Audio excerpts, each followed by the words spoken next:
Hello there, gang, and welcome to a very special episode of Displaying Model Behavior. You know what this is. It's the Earth's mightiest video podcast. And today I'm going to be running you through the 100 essential action figures that you need for a Marvel display. And I'm not just talking Marvel Legends. I'm talking Revoltech, Select, Mezco, Mafex, whichever company does what I think is the best version of that character.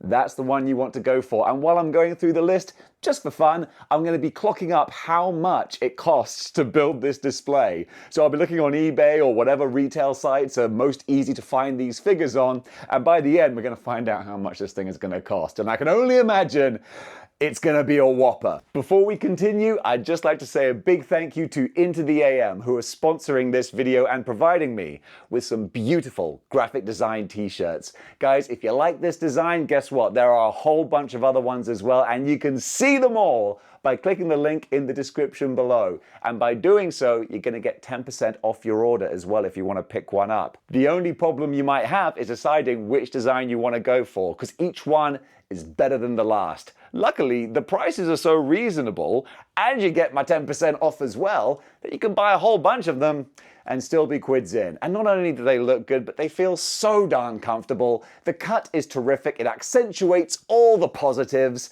and also this particular one is 100% cotton, which, considering that Dave has kind of sensitive skin, makes all the difference. I wear these things all day, every day, and dang it, they're so darn comfortable. So guys, if you want to know about the comfort that I'm telling you about, you can experience it yourself by buying some t-shirts from Into the AM. So gang, thank you so much for watching. Into the AM, thank you so much for supporting this channel. And now, back to your regularly scheduled programming. All right, gang, that's enough with the preamble, so sit down, put your feet up, pour yourself a cup of tea and get ready, because this is the 100 essential action figures for a Marvel display.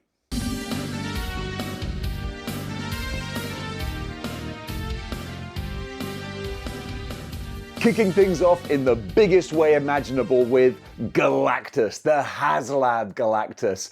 Oh my goodness. If you're gonna have a Marvel display, you've got to have the big bad. And if you didn't get in there with the original HasLab, then whew, this guy might set you back a pretty penny. I haven't looked up the prices at the moment, so I'm going to be including those at the bottom, so I can't comment on them, but I can only imagine the one that I'm flashing up right now is going to be north of $500 by quite a wide margin. But still, if you can't get the HasLab one, then you know what? The old Build-A-Figure is going a lot cheaper now because this big boy's on the scene. Or you can even get the Marvel Universe one. There's a few different Galacti out there. But honestly, whichever one you go for, he's pretty essential to base the rest of your collection around.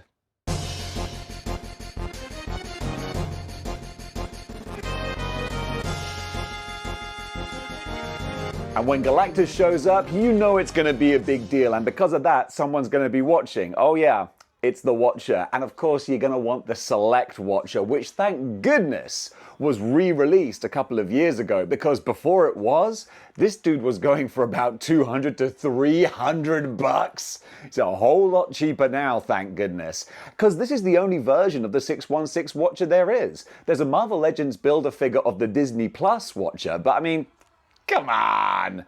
Don't you want the big bobblehead baby version? Of course you do. And thanks to Select, it's now pretty easy to get your hands on him.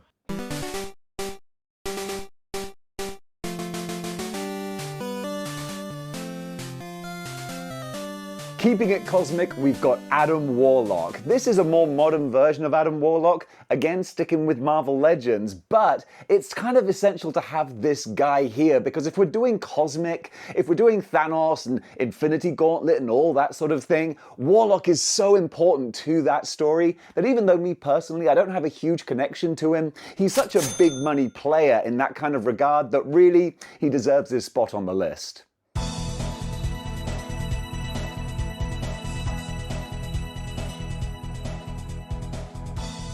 Now, truth be told and hand on heart, I'm not that familiar with Captain Marvel. I didn't read any of the classic appearances of the character. However, I know that he is in the pantheon of Marvel history and iconic characters, and especially with his tragic death and how heartfelt and poignant that was, he holds an important part of Marvel history and lore. And because of that, he really needs to be included in the display. His action figure is nothing to write home about. It's pretty much your typical repainted body with a different head, but nonetheless, I still feel he warrants inclusion.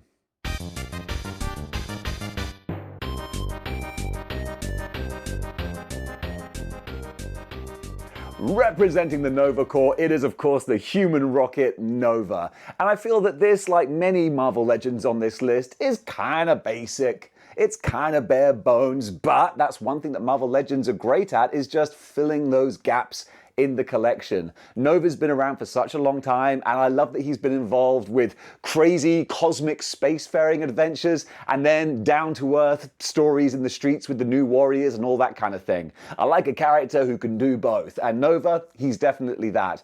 The action figure, like so many others, it's not the most exciting in the world. I mean, you really want some power effects to go with him, some blasting rocket sort of things. This is where accessory packs from other companies like Tamashii Nations or Figure Arts that you can buy, they really zhuzh up your Marvel Legends. Nova would benefit a lot from those. But in the meantime, it's still a fair representation of the character, so you might as well get your hands on him.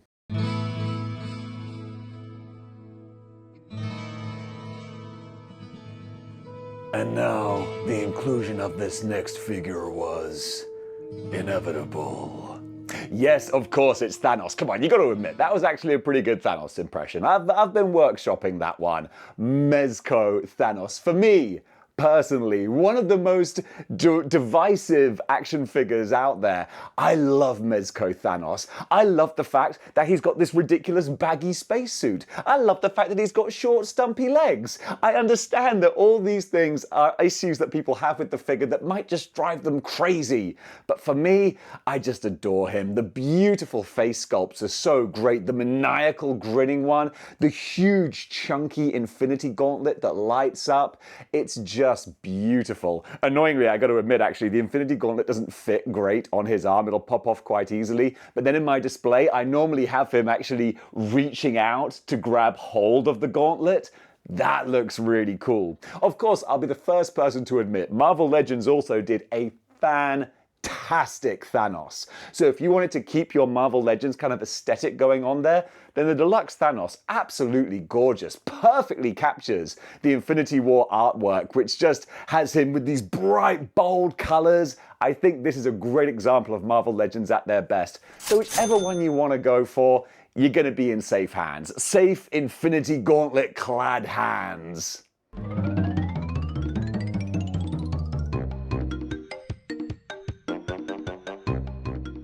And of course, when you've got Thanos, you're gonna have the Prince of Lies whispering little thoughts into his ear. It is Mephisto, and dang it, this guy is rarer than rockin' horse poop. Made by Select, this is the only one really that you can get your hands on, and it's not easy to acquire him because they made him many years ago.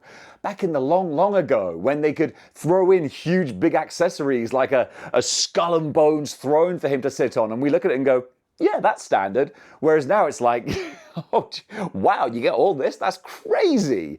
This figure has aged really well. Yeah, he's got some old engineering on him, but honestly, when he sat in that throne with the maniacal cackling look on his face, it's money, baby. He just looks so good, and money's what it's gonna cost to get your hands on him. But honestly, you'll be glad you did. The closest we ever got to this character from Marvel Legends was the tease of him with the Engine of Vengeance HasLab, which, you know, obviously never came to fruition. So if you want this guy, you're gonna have to search around for him. He's quite the grail, but dang it, he's well worth acquiring.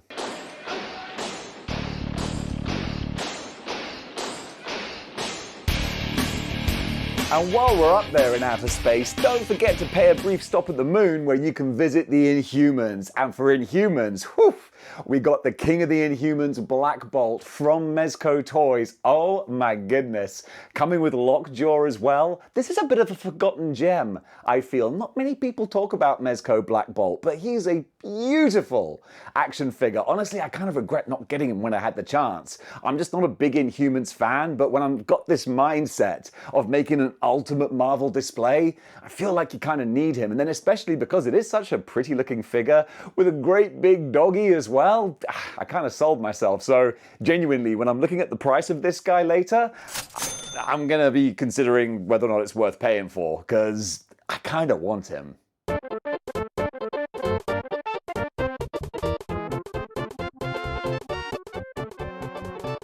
Another cosmic subgroup that needs representation is, of course, the Eternals. And Marvel Legends, this is how up-to-date this list is. They just announced an Icarus Eternal action figure coming out in the new Khazar Zebu wave. It's a very random mismatch wave of characters, but it's great to see this very classic, cool, bright, bold, colorful design for the character. So this one, I don't even know him very well. I'm not a big Cosmic Eternals person, but I feel like if you're going to do a full Marvel Legends display or Marvel Universe display, you want to have a representation of each different group, and the Eternals, they're pretty important. I mean, they got a movie.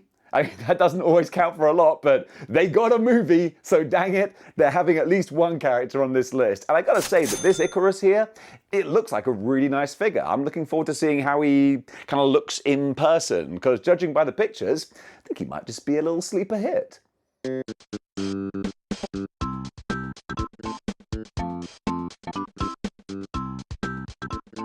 A figure that should be dropping at the end of the year, Select Annihilus. Oh, baby. Big, chunky, chonky, and colorful. That's how I like them. That's what I want in my action figures. And Select, they've brought the heat with this. This is what they do best, I feel. Because they have a bigger scale for their characters, I find the human ones don't do anything for me. They're too big for my regular comic book display. But the monsters, oh baby, that's where they look wicked. And this Annihilus, oh, he looks badass, man. Also, if you don't want to get the Select, there is an old Marvel Legends Build-A-Figure version as well, which I think holds up. I think he still looks pretty decent. But this big, bright, bold new one, I'm licking my lips and thinking, yeah, I think I'm gonna have to get him.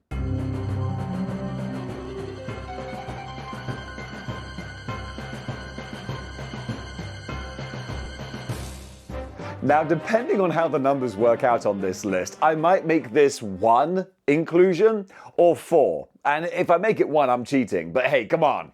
The Fantastic Four. There's obviously a whole bunch of different versions of these characters out there, but the Mezco ones that just came out recently, dang it, come on, this is what I would want with my Fantastic Four display. I do own these. I've not laid my grubby hands on them yet because they're in England. So when I go back to visit, I'll finally be able to tear into these and have a real posing playing session, and I cannot wait to do that. So this is just the quintessential ultimate version of the Fantastic Four, I feel. You got Marvel Legends ones as well, and even a Select set. They finally finished putting that together. But really, with the cloth goods, with all the different power effects for the different characters, the great bendable pieces for Reed Richards, Johnny Storm flaming on, the fact the Thing is so big and hulking, and he's got his fedora and trench coat as well. Lovely force field effects for Sue Storm.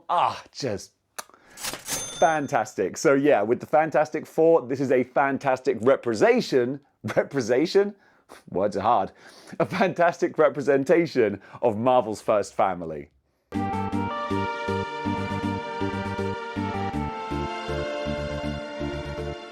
And then, of course, to go with the Fantastic Four, you gotta have the Submariner. And we have a couple of decent Marvel Legends, but I feel like we're still waiting for a great Submariner figure. The Marvel Legends are okay, but I feel like the bodies always feel a bit kind of, I don't know, sort of stocky for him. I feel he should be a little bit more athletic and lithe. Nonetheless, though, there is a classic Submariner, who I think they've done a nice job with, especially with an extra head that's got a beard, which I think makes him look a bit more interesting, I suppose, if not as classic. But if you want to go very classic, then yeah, he's got the great swimming trunks with his trident and the wings on the feet. It's a nice addition, and again, it's a representation of a separate part of the Marvel Universe, Atlantis. So with that considered, yeah, of course he's going to make the list.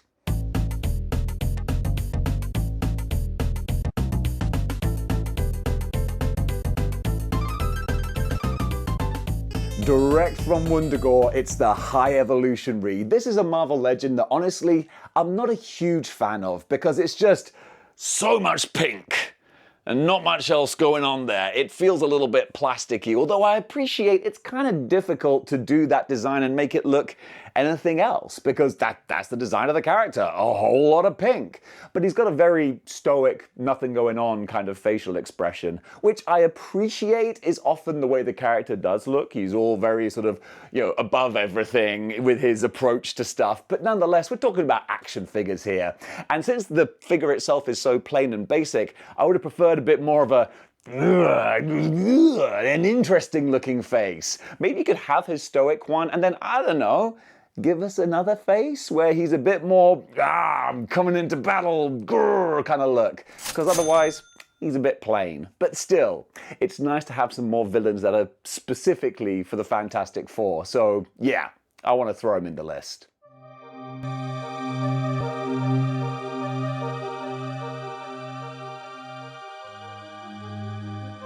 And now you will bow before Doom. Mezco Doom, more specifically. Oh my giddy lord.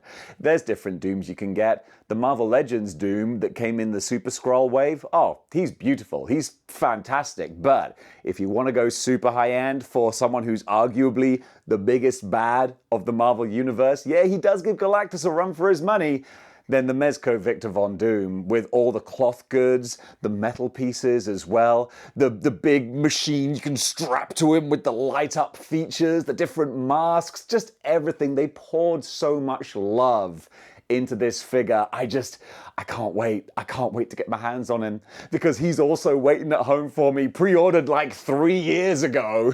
And then finally, by the time he turns up, I'm here in Japan. But when I go back to visit, he's going to be one of the first ones I got to open up and get out of the box, because I cannot wait to see how he looks in hand, because everything that I've seen from him, it just looks like the quintessential ultimate bells and whistles, beautiful Dr. Doom. And honestly, that's what the ruler of Latveria deserves.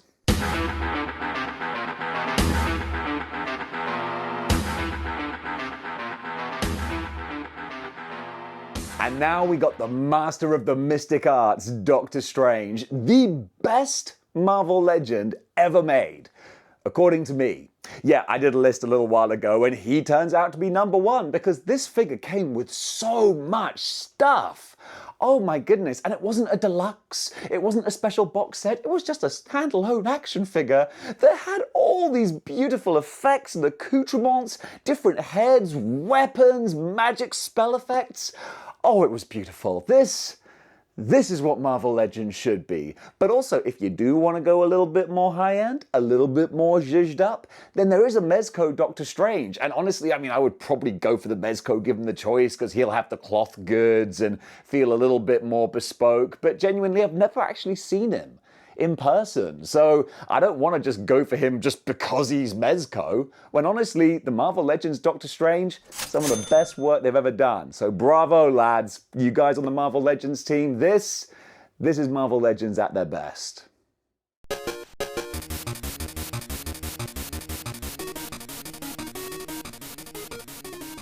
And every great hero needs a great villain, so of course we got the dread Dormammu. Dormammu, I've come to bargain. And you won't have to bargain too much though if you want to get your hands on an action figure of him. There are two in the Marvel Legends line to go for. There's one that's probably a little easier to get a hold of, which is the single release, very classic retro looking Dormammu in his pink pajamas. He's kind of fun, but also he's an example, I feel, of Marvel Legends sometimes not getting the production colors right, because the face and the fire, they're all sort of one color. It needs to be more distinct. It's a bit of a swing and a miss. But the Build-A-Figure with the more modern look, oh, he looks wicked with the colorful flaming skulls as well. I got a lot of love for this. With his sort of dress type robes, it's not easy to pose him, but then again, all he needs to do is just stand there looking like a maniacal demon, and he does that really well.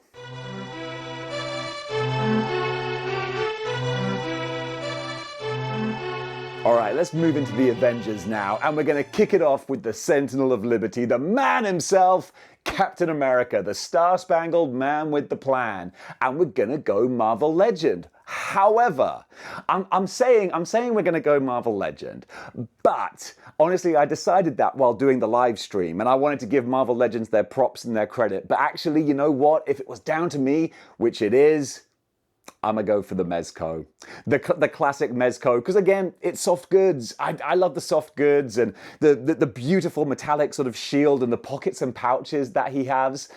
The Mezco's not perfect. Believe me, the biggest problem with it is I know that Captain America is technically an old man from the 40s, but he wears his pants so high. It's ridiculous. It's like he buckles his belt up under his pecs.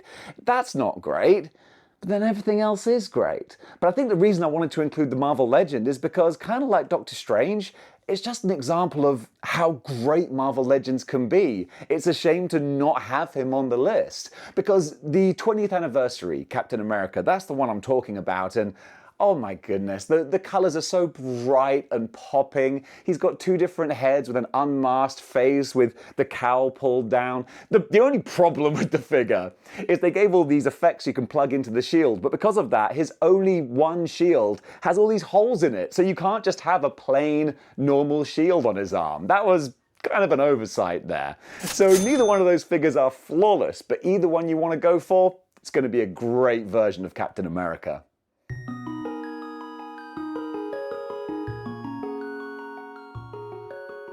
And now we got Iron Man. And for Iron Man, it's safe to say there's a lot of action figures out there from a lot of different companies. In fact, I think any company that has ever made a Marvel figure, they've made an Iron Man. Me personally, I'd go for the Mezco Iron Man because he's made out of actual metal. It feels like an Iron Man. That's just great. And they put so much detail into him with the little light in the arc reactor. You can pull the faceplate off. You've got the Tony Stark face underneath. The amount of different weapons and blast effects he has. You can light him up like the 4th of July. Just guns and missiles and bullets just pouring out of this character. Looks so amazing. And it's a great version of his very classic armor that's zhuzhed up just enough to look quite modern as well. So it doesn't look like a retro design. It just looks like a modern take on the classic Iron Man look. So for all those elements combined, yeah, even after quite a few years, this guy is still my go-to version of Tony Stark.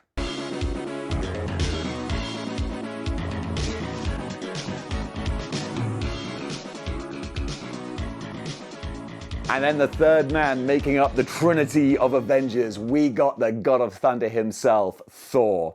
And for me personally, the new Revoltech Thor, that's the one I'm going for. But he's not perfect. He's a little bit short, which is a bit of a shame. And also, of course, his costume is a very modern Thor costume. So you can go for whichever one you want to kind of represent, whatever era you want to have.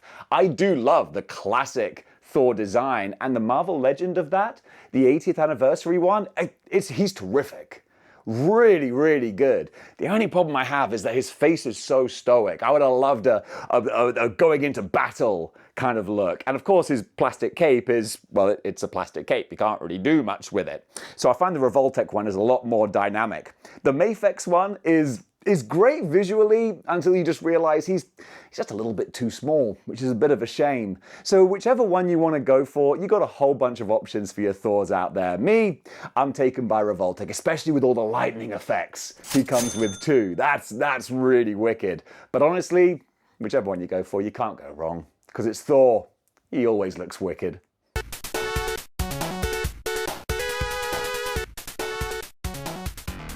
The Hulk.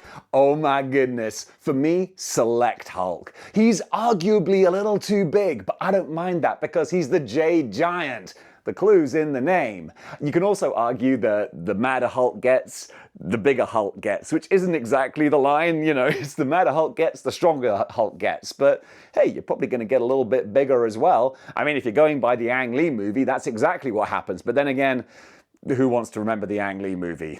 Not a good time. Not a good time. But the Select Hulk is, especially if you put the shirt from the Marvel Legends 80th Hulk over his shoulders, because that white, it breaks up the green and just makes him look way more interesting. So yeah, Select all the way for me personally, but if you can't get your hands on the Select, the 80th anniversary Hulk is beautiful, a fantastic Marvel Legend, or you could get the 20th anniversary one.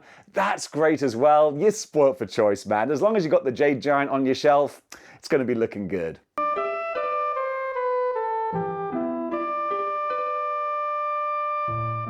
Wanda Maximoff. Not a huge amount of options to go for here, but honestly, the vintage retro carded version, I really like it. I think it's a very basic sort of Marvel Legend, but the colors are so popping. And actually the face, even though it's quite a stoic, plain look, it still looks very pretty. And even though she's not, being too expressive, you can sort of think, okay, well, she's concentrating, she's casting spells and doing all those things that she does with her hands to make the flashy things occur. I don't know, but she looks nice. I would love to see a Mafex or a Mezco one with some cloth goods and some nice bespoke power effects. That would be awesome. But in the meantime, the Marvel Legends one will do just fine.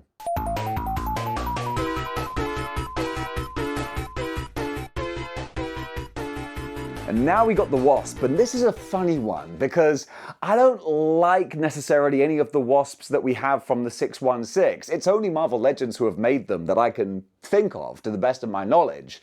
And they're the main one, it looks kind of plain. There's a new one that's going to be coming out that we've only seen pictures of, who's in her very classic retro costume, which would probably be a really good figure, but I want a slightly more modern look to my display. So because of that, I'm gonna go a little bit outside the box. You know what I would do? I'd actually get the MCU version because I really like her costume. I think it looks cool, and genuinely, because I'm doing so many different characters from different lines and manufacturers, there isn't one overreaching, overarching kind of style that she would necessarily clash against. So because of that, I'm gonna go a little bit outside the box. We're gonna go MCU Wasp.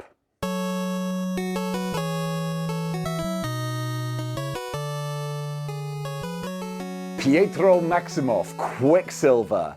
I'm again a little bit torn. Like so many other characters on this list, there aren't a huge amount of representation, so I'm gonna go with the one Marvel Legend, the one modern-ish Marvel Legend that we have that came out in the Family Matters 3-pack, which is a very basic figure. Your typical standard repainted body with a different head, but it's adequate. It would be great to be able to have some sort of whooshing speed sort of effects that you could attach to him to make it look a bit more like he's in motion, but we don't have those. So you just got this. But hey, even though it's a basic figure, Quicksilver, I consider him, if we're going to do 100 essential characters, he definitely qualifies for the list.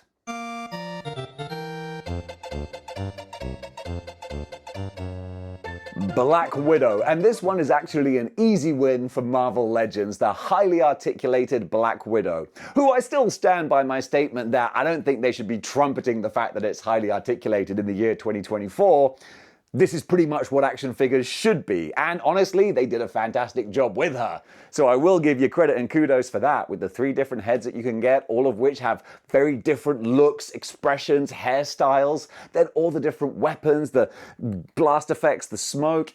It's a lovely action figure. It's really great. They did Natasha Romanoff justice in this one, but also there's the grey Black Widow who came out in a deluxe. Well, it wasn't even a deluxe. I mean, I think we called it deluxe, but it was a single release normal figure. But she had the jetpack and again, all the different effects as well. She looked super cool. Having said that, I think I'd be kind of torn actually. I'm not sure which Black Widow I'd want to go for because genuinely, they're both pretty great.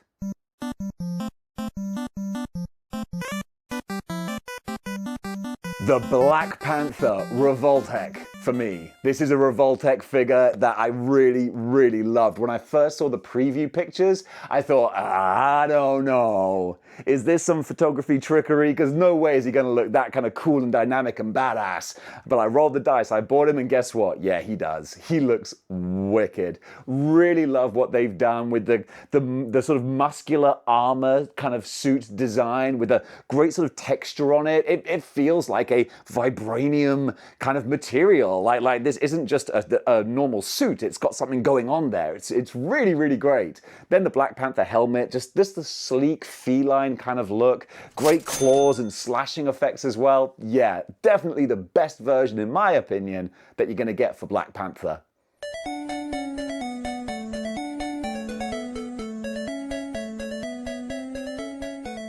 Wow Machine! Wow Machine! Select have just announced a new War Machine of their own, but you know what? We don't have time to wait for that. We're doing the list now. And also, he's a human character, so he'd be a little bit too big. Lucky for me, we got a whole bunch of other ones to choose from, namely the Marvel Legends. They got two beautiful War Machines. We got the one that came out in a deluxe box set with a whole bunch of blast effects and an unmasked Rhodey head.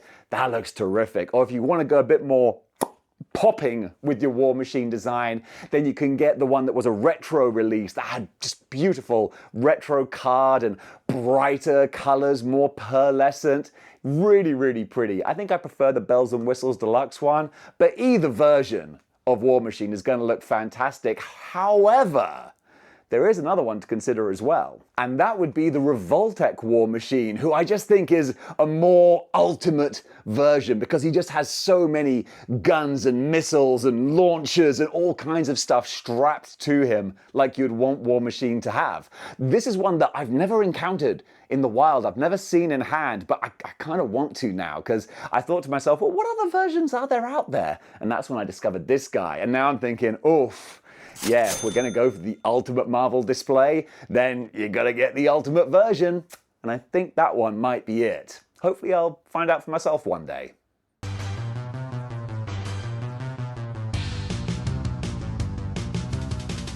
Hawkeye with the deluxe Sky Cycle. I think this is one of the prettiest looking Marvel Legends to come out over the last year. He's another one that's waiting back home in England for me, but I've heard enough good reports to be able to say safely that I think he's the best version you're gonna find. Especially the fact that they threw in a little bit of a cloth goods element as well so that he can sit on the Sky Cycle comfortably and it all looks like it makes sense. So I can't wait to have Natasha on the back of the Sky Cycle with him. They'll be flying around Galactus. Yeah, baby, that's going to look fantastic. And especially because it's a modern version Marvel Legend of Hawkeye. So you got the modern tooling on there. The colors, they look bright and bold and popping. Yeah, I think he's going to be a really pretty looking action figure.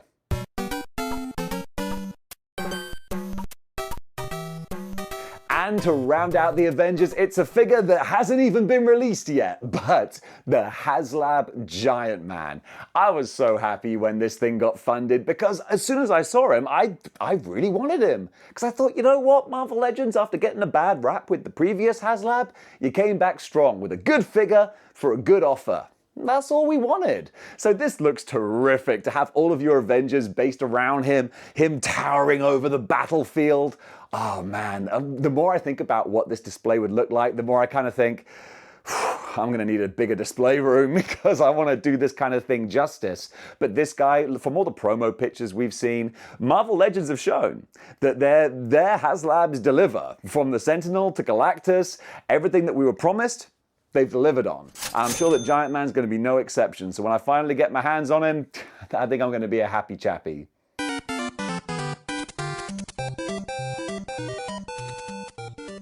The Vision. Very lucky. Marvel Legends have just released a new Vision in their Void Wave, and he looks good. There's two different versions though, because you could get the retro Vision as well. That's the one that I have. And of course, he shows his age a little bit. He's got the pins, his face is a bit stoic, but he's actually pretty decent with a metallic paint job that I really rather like.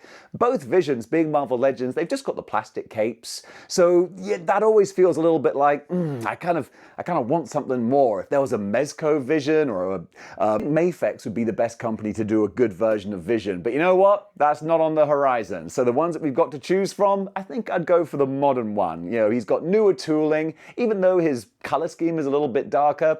I think I'd like to have the more up-to-date version of the character.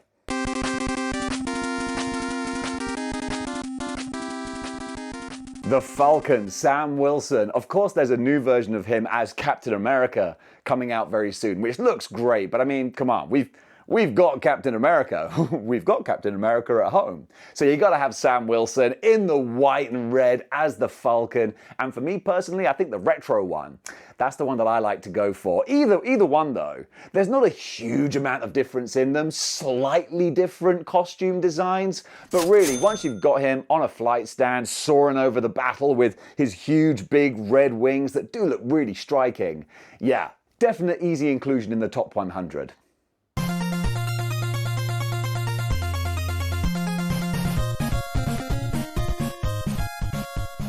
And now it's time for some Avengers Villains, and we're going to kick things off with Ultron. We've got a couple of different versions from Marvel Legends, both of which are very nice, especially the one that they did a couple of years ago with the Kirby Crackle. I really dig that. But I always felt that Ultron was a little bit too small, a little bit too short. I appreciate that is the proportions that he had in his first appearance, but I always imagine him being a bit bigger and a bit more imposing. And with that in mind, there is a Select Ultron as well, and that definitely fits the bill for a more intimidating looking version of the character. And if you want to cheat a little bit, you could always get the Select Ultron. That's your one entry in the top 100. Then you know what? Pepper in a couple of Marvel Legends around him as some Ultron drones. You know what? I won't tell the Marvel Legends police. I'll still let you count that as just one entry on the list. Come on, we can have some fun with this. Something, something, something. So says the leader. Yes, the Hulk villain, the leader, who we will be seeing in the MCU once again very soon in the Thunderbolts. I'm so happy they're bringing back Tim Blake Nelson in that forgotten role. That's really cool. The Marvel Legend that we have is okay, but it's just okay. It still feels a little bit basic, I think because there's not much paint work going on there. But I do like the head sculpt. It's nice. If you want to go for a bit more of a gnarly looking leader, you could always get one of the old Toy Biz 2-pack leaders that has like the big broccoli looking head. That's kind of fun too. But if you want the more modern aesthetic, then the modern Marvel Legend is the one to go for. But yeah, whenever I look at him, I always feel, I don't know, it's a little bit too much plasticiness going on there. I want some shading, some dry brushing, something that just makes him look a bit more zhuzhed up, you know? But again, that's the kind of Marvel Legends look and budget that they're working with. So good enough? Well, in this case, I guess it's good enough.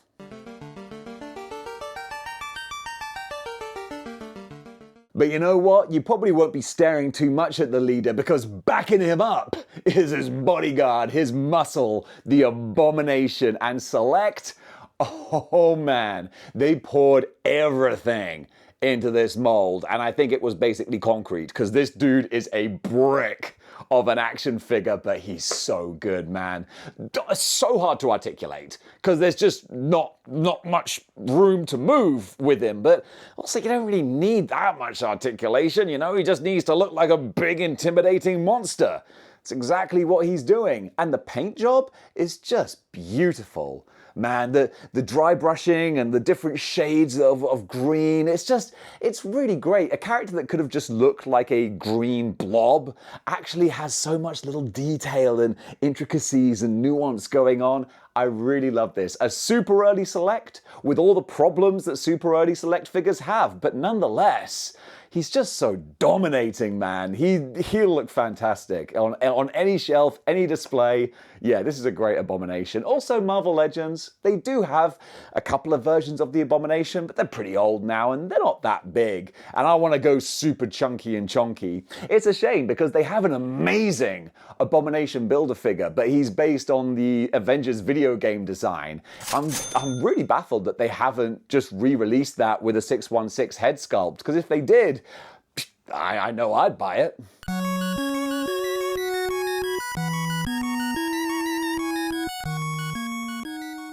Now this might be a controversial one because the character is not that essential in the slightest. But I do love the action figure. What am I talking about? Well, you know what I'm talking about. It's the Titanium Man from Select. Now, this is one that I would include purely for the aesthetics of the design as opposed to the importance of the character. Because, I mean, it's Titanium Man. But it's nice to also get some more representation of bespoke Iron Man villains. Not just Avengers, but specifically people who have a grudge with Tony Stark. And this, from Select, the metallic racing green, just looks so gorgeous. And also, because it's Select, it is a bigger scale than Marvel Legends, but that actually works, even though there's a human inside the suit, because the guy inside the Titanium Man suit is meant to be a giant. He's meant to be a huge giant of a man. Therefore, it actually works, having the bigger style. So yeah, with the very retro kind of face plate as well, I really love the aesthetics, but really it's that racing green shine. It just looks gorgeous. So yeah, even though he's not an important character, he's definitely a worthy action figure.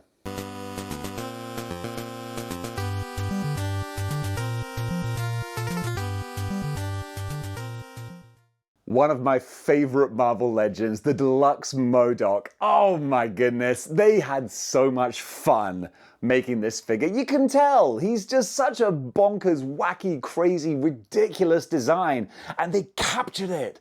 They captured it so well. This is a huge triumph for Marvel Legends, man. I just love everything about this ridiculous character. And you know what? Kind of like with Ultron, I'd let you throw in a couple of AIM agents as well to back him up. I'll still count it as one entry, because if you can get your hands on the AIM 2-pack, oh, that's such a great army builder. I'm amazed that they haven't re-released it, because folks want those figures. I've got MODOK, but he's all on his own at the moment. I'd love to have a couple of AIM soldiers to back him up. But this figure, it's just great. So wacky, so bright, so colorful. Just wonderful.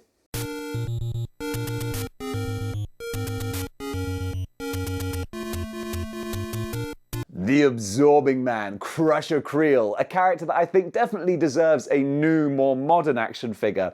But the old Build-A-Figure, he'll fit that role for now. He does have some nice morphing effects with his sort of wood arm or the concrete arm, but I'd love to see another version with, you know, his legs actually incorporating the powers as well. Maybe a movable wrecking ball chain. There's all kinds of stuff that you could do with him, all sorts of fun you could have. In the meantime though, if we're talking essential characters, yeah, maybe he's not one of the Marvel Universe's biggest heavy hitters, but come on, there's not that many Thor enemies represented. And Crusher Creel, it's great to have him there with his Asgardian magic wrecking ball. That is his backstory, isn't it? I'm pretty sure. Or am I mistaking that with the Wrecking Crew? Or are they both the same? I'm terrible with some characters' histories. Nonetheless, though, I'm very happy to have this guy on the list. Even with his outdated ball hips. Yeah, I knew there was something else I didn't like about the character. Nonetheless, though, he gets to go on.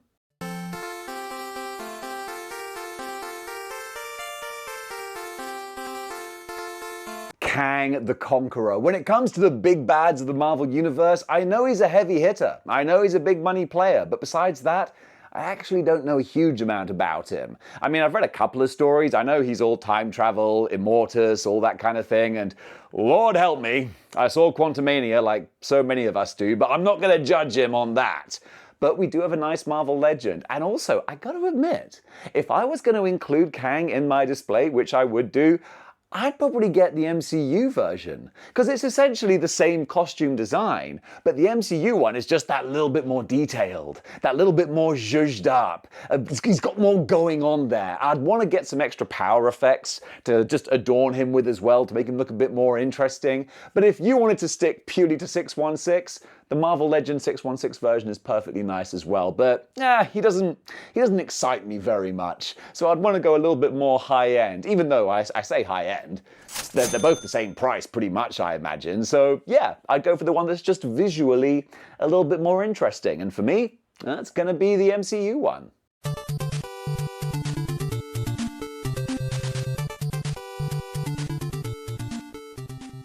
Taskmaster, still an Avengers villain, but more street level, and that's where my field of interest is more directed towards. I love the character of Taskmaster. I like bad guys who aren't evil. They're just bad guys. he's a crook. He's a killer. He just doesn't have much of a moral compass. But he's not a crazy person. He's just like, yeah, I can make a lot of money by killing people, so why not? I think he's a really wicked character. I wish he got a better representation in the MCU, but that's another story for another video, another time. In the meantime, we've only really got one Marvel Legend of him, but it's a decent Marvel Legend. There's a select version too, but again, it's a human character, scale doesn't work. So yeah, I'm going to go for the Marvel Legend, but dang, that's one that I'd really love to see an update of.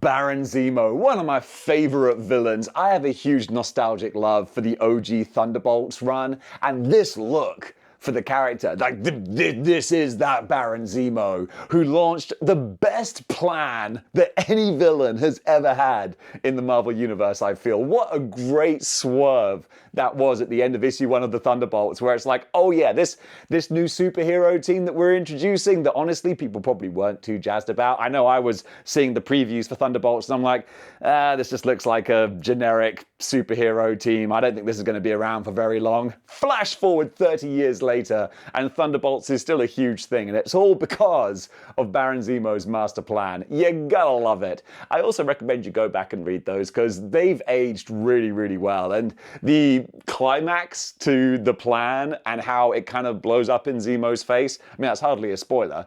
And Baron Zemo is not running the world in the 616, so you know it didn't work out too well for him. But yeah, it's a great story, and this is a great action figure representing it.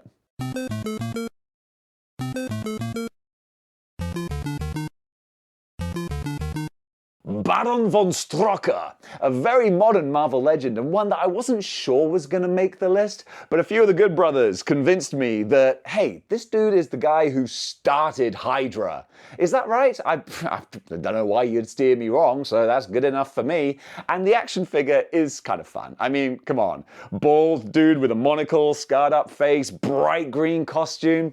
There's a lot of fun to be had with that. So yeah, I think Strucker right now, he might just squeak onto the list. But hey, even if it's by the skin of his teeth, he still makes the grade.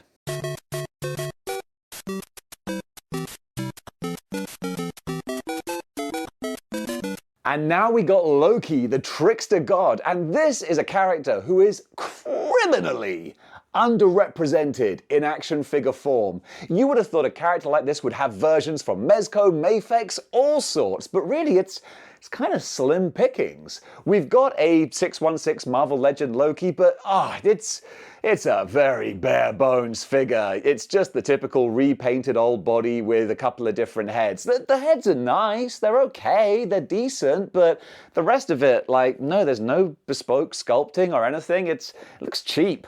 It looks real cheap. So actually, I'm gonna go way back into time and get the Toy Biz Loki, because he has so much more going on. This would probably be the oldest figure in this list, and I think it's aged really well. Of course, it's not the cool, suave, sexy, modern Loki. This is the grizzly old man Loki, but it's still the best action figure I think that we have for this character, with the huge big horns coming off of his helmet, the robes and the cape. Like, it just looks great. So yeah, this is easily the best Loki to go for, I feel.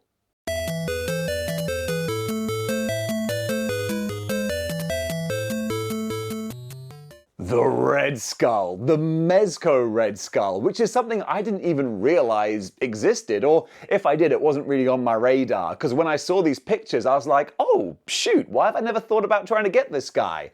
Unfortunately, with a lot of Mezco figures, if you miss out initially, then it would cost you a lot of money to catch up. But I do love this green jumpsuit version with the flamethrower. Such a fun set. They've also got him in more of his Stormtrooper black type gear, and I think like that is a cooler look. But I think I would want to go for the green pajamas look. I think that would be so much fun. It's the flamethrower as well. That's what puts it over the edge. But if you don't want to get the super expensive Mezco version, I can understand why you wouldn't, then you can always get the Marvel Legend version, because you know what?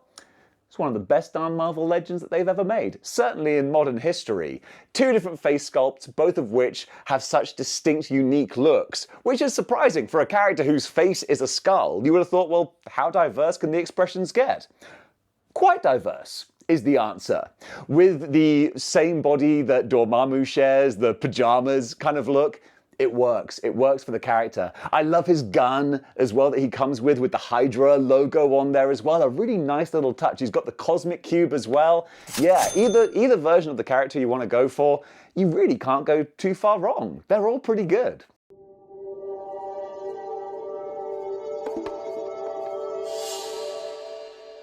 And now we've got Professor X in his hover chair, straight out of the 90s, part of the Rider's Wave. What a great figure this is, because they just did everything that they needed to. Beautifully recreated the hover chair, exactly how it looks in the cartoons and the comics. Boom, that's the Professor X that we want. Then the nice green suit, the little panels that slide to the side and you can have the little buttons and stuff. A little bit of care and attention to detail that really goes a long way. Fantastic figure.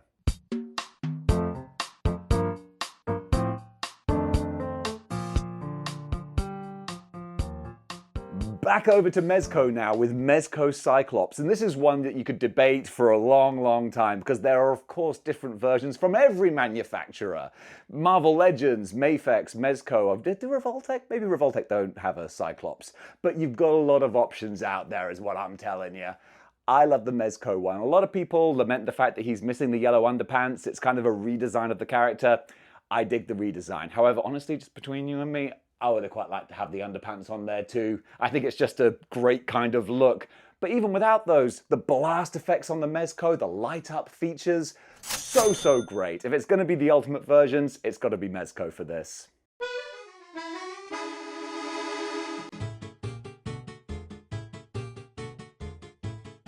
Jean Grey, the Phoenix. This is one that again is so open to debate.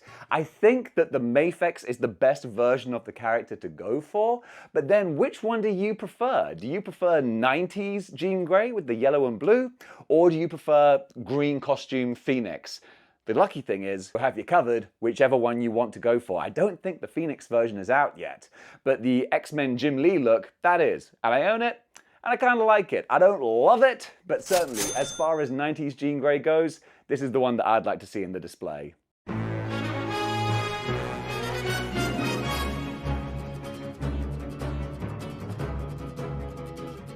And now, as Thomas Jefferson would say, this action figure is really good. Pretty sure Thomas Jefferson once said that. Retro Beast. You got a whole different bunch of beasts out there. You got a Select Beast and actually that's about it. You got Select and Marvel Legends. There you go. Well, guess what? The choice is easy. Marvel Legends Retro Beast. An absolutely gorgeous figure. The Jim Lee one was terrific, but we missed the happy Kelsey Grammer Beast with the glasses and all that kind of thing. Hasbro said, don't worry, we're going to let you buy the action figure again. But this is a worthy upgrade with the cloth goods, the beakers and bottles. I love everything they did with this, genuinely. I stumble over my words because I was getting so excited. One of my favorite Marvel Legends. This was a triumph. I'm making a note here, huge success. And now, mon cher, we got the origin Cajun. The name's Gambi. Remember it. And just like so many other figures, this was one I saw on the shelf that made me think I should collect X-Men. But then when I started, then I began thinking maybe I should upgrade X-Men. And that is why I've got the Mafex Gambit. A lot of people would agree with me, I think. I don't think I stand on an island when I say that this is one of the best Mafex figures they have ever made. Everything that has gone into this is wonderful. The cloth goods coat isn't so big and baggy that it looks odd, because that can be the case with overcoats and lab coats. Sometimes they just kind of swamp the character. Mafex have managed to do all of this in a perfect scale. Then with the beautiful metallic paint, the expressive faces, and the huge array of glowing pink power effects. This was a massive win. Genuinely, outside of Marvel and just everything, standalone, one of my favorite action figures.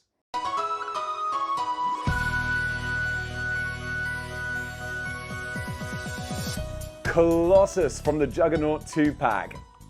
Big, bright, shiny silver. The only comparison would be the Select, and I would like to maybe put the Select one in there to have that different range of styles. Only problem is though, the Select only has fists, whereas the Marvel Legend, he's got the grabbing hands as well. That makes a huge difference when it comes to display options, so therefore I've definitely got to go for the Marvel Legends 2-pack, especially with the beautiful chrome paint job as well. He looks the business. Really great figure.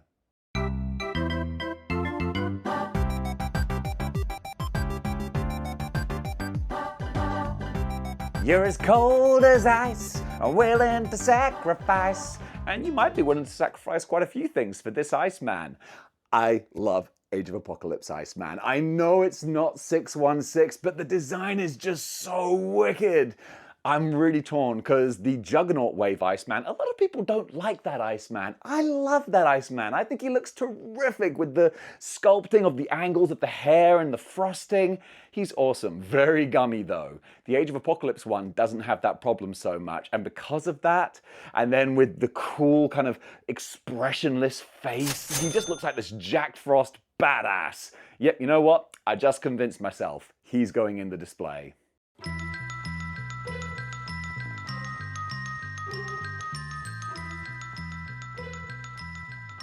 Another super new Marvel legend, Angel.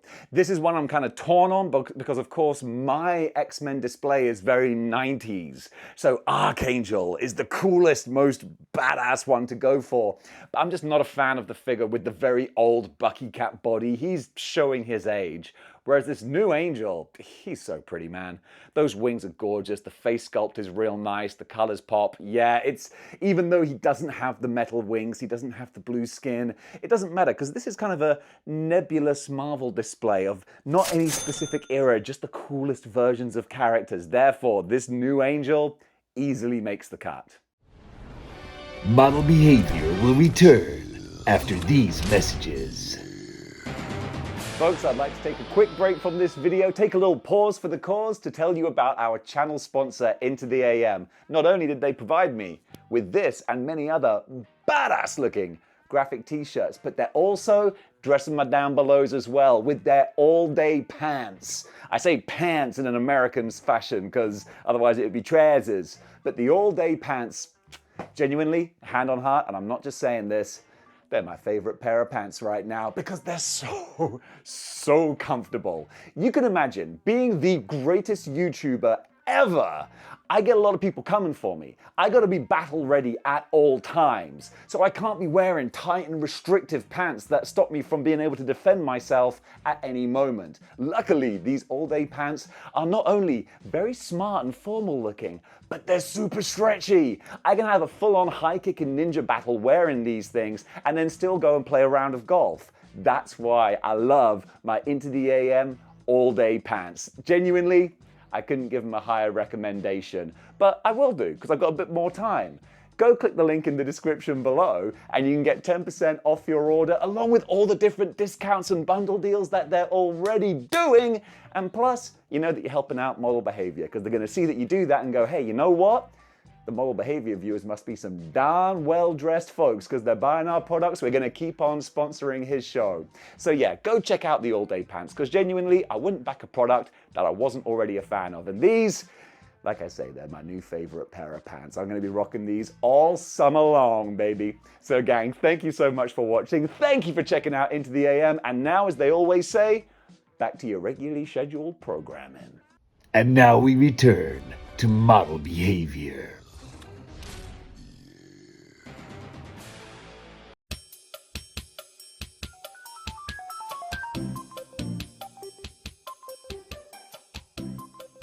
Now we got Bishop and we can move outside of Marvel Legends and look at the Mezco. This is another one waiting for me at home, but all the pictures I've seen look so good. I haven't watched any reviews because it's almost like spoiling a TV show. I want to experience it myself for the first time. So I haven't heard any direct reviews. However, I've not heard anyone bashing the figure either. Because normally if something is good, you might hear about it. If something is bad, you'll definitely hear about it. So I haven't heard anyone slamming this figure. So hopefully it's going to live up to my personal expectations. Because I think with the different mix of genres and production companies in my X-Men display, it's going to be so nice to add another Mezco. This one might be a real highlight.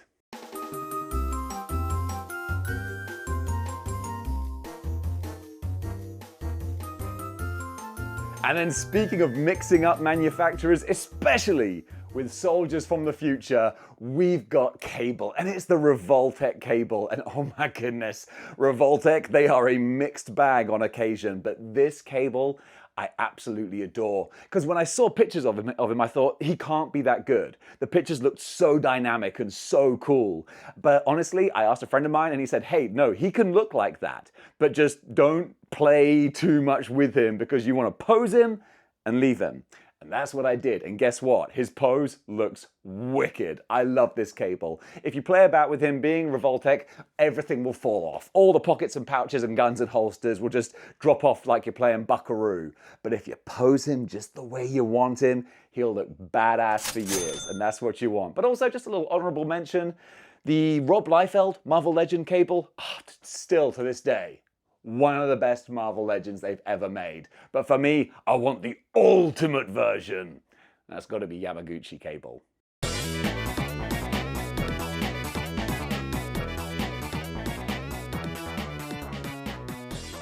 And now there wouldn't be a 90s X-Men display without Jubilee. And the Marvel Legends Jubilee, really the only Jubilee there is, I think. So you got an animated one that came out quite recently, but I prefer the previous one that didn't have the cell shading. Just classic, bright yellow coat, mall kid 90s Jubilee. I love it, with the clear glasses and the bubblegum burst as well. She's so much fun. I got a lot of time for this one.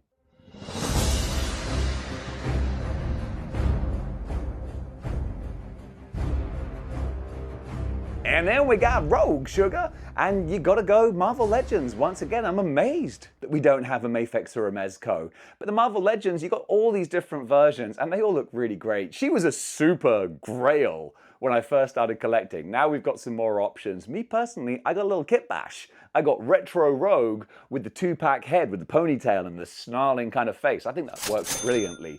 But whatever one you want to go for, it's not going to be hard to track one down. For me, I went the kit bash route.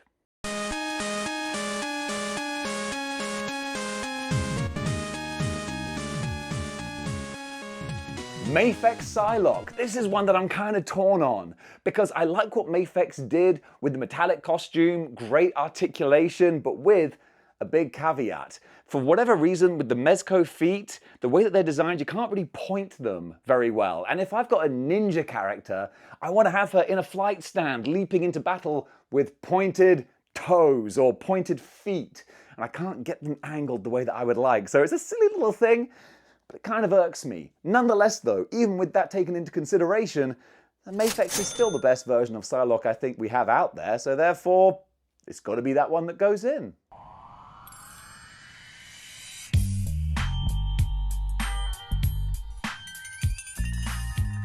And now the figure that probably has the most versions of any character out there, Wolverine. And I'm gonna go for the Mezco because I love the cloth goods, all the different heads and accessories, and he comes with an amazing display base diorama sentinel that just looks so great. And if you're making a big Marvel display, boom, you got some of the diorama right there for you.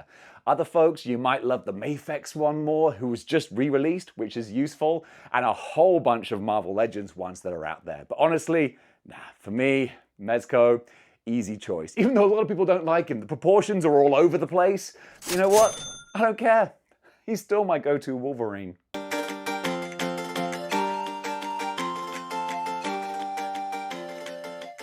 And now we've got Storm. And interestingly, Storm was a character I never really liked. She always kind of just irked me. And X-Men 97 has won me over to the Storm fan club. I now think she's just so cool. And I'll be the first to admit that it was probably a case of that always being the case, but Dave just couldn't see it. Well, guess what? Congratulations, X-Men 97.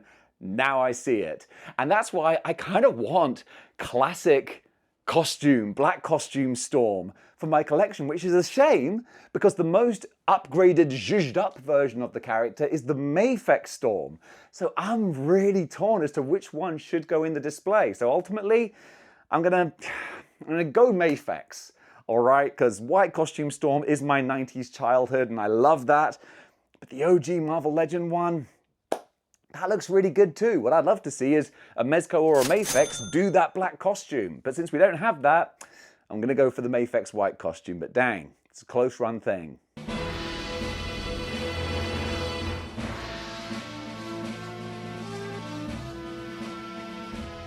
Magneto, Mezco Magneto for me. I love the way that this looks kind of like I was going to say MCU, but you know what I mean. Fox, X-Men, Ian McKellen Magneto, but with a comic book costume. I love that little mashup there. And then the fact that Mezco. I was going to say Mezco, stopped myself, and then realized, no, I was right. They've done what they often do, which is take the costume design and then tweak it and change it just enough to kind of put their own stamp on it. So we don't have the purple underpants, but instead we've got just like the panels of purple that harken to that kind of visual aesthetic. I dig it. I love it so much. Along with his little gimmick of the disassembling handgun, that's really cool as well. Of course, there's a Mafex Magneto 616 Jim Lee style that a lot of people love. Me personally, not such a big fan. It's just, I want to love him, but I just can't get on board with him. Especially when the Mezco one is so darn pretty.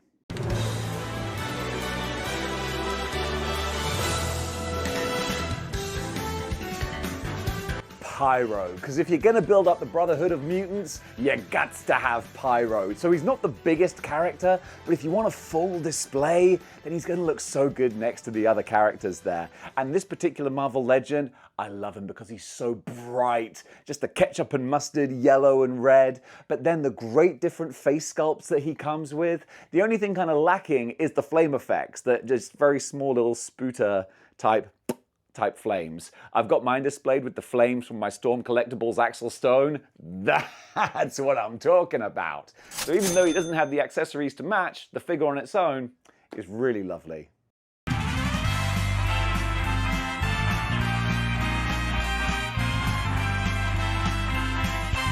Mystique, another essential X-Men villain. I feel like we don't have a really great version of this character.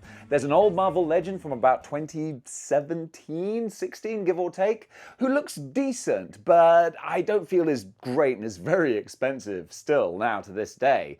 And we have an animated one, which has got the cell shading and just doesn't really do anything for me. I'd love to see a more high-end bells and whistles Mystique. In the meantime, though, it's really just the Marvel Legends, so I think I'd have to go for the OG one because she still at least fits that role adequately.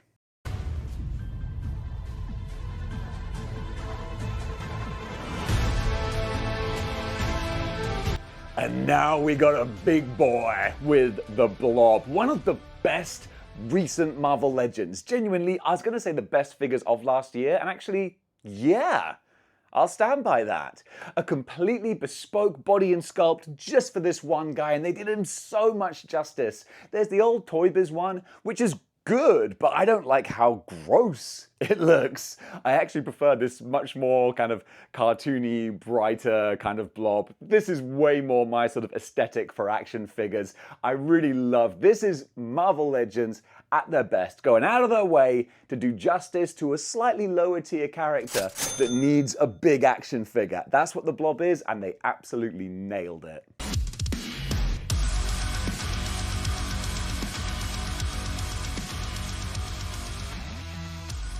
From Mojoverse, we have Mojo and a couple of different flavors of Mojo as well. The two recent Marvel Legends ones, both of them I really like, especially the big box set one, because I think the paint job is far more interesting and exciting. But also the old Toy Biz Mojo Build-A-Figure actually still holds up to this day. It's not as big as the new ones, but the amount of paintwork going on with the detailing is really impressive. He looks really gnarly and visceral and gross in the best way possible. So I love that. But honestly, yeah, if you're gonna have just one Mojo, I'd go for the more modern ones just because they're just a lot of fun, man. I'm still tempted. I don't own him, but to this day, I could be tempted.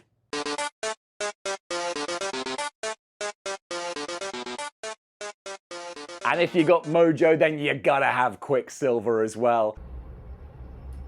Quicksilver? How did I get Quicksilver out of that? Long shot. Okay, don't correct me. All right? It's long shot. I don't know where Quicksilver came from. A pretty basic Marvel Legend, but a nice job. Got a real David Bowie Starman thing going on there. Not a lot of huge amount of information to add to it. What you see is what you get. But what you get is quite a nice figure.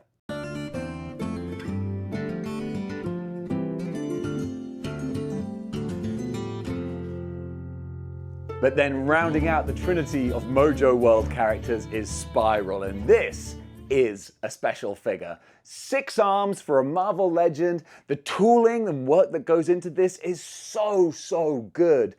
This is phenomenal. And they threw in all the different weapons to go with her as well. I love this. And of course, huge big bang of X-Men Children of the Atom vibes as well there. So I love this so much. And I'm hard pressed to think of anything else they could have done to improve her, because what we've got is fantastic.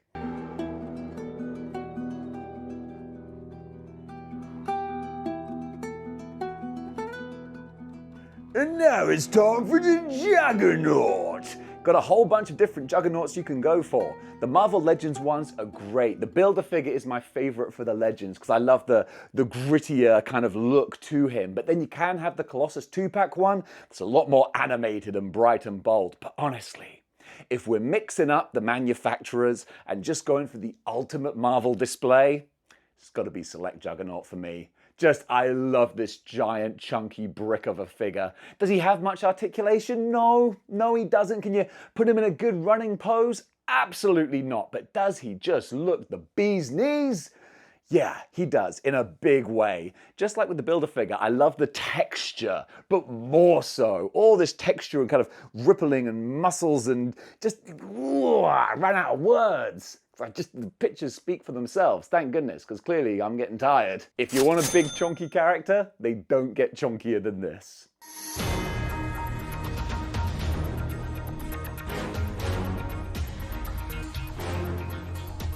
Sauron, what a Build-A-Figure, man. Sometimes if you want a super high-end looking figure, that's where we'd go to the other companies. But no, Marvel Legends absolutely cracked it with this. The paint job on this with the reptilian skin, the greens and the yellows, they just all merge together and flow and blend and look so good. This is what Build-A-Figures should be. My only caveat is that his tail is just a solid piece of plastic and it sticks right out the back. So in order to display him in a cabinet, I had to take the tail off so I could put him against the back of the wall. Because you want him at the back because his wings are so huge. They dominate everything around. That's not a bad thing. If a gripe I have with the character is that they're too big and take up too much space, honestly, it's not a bad problem to have.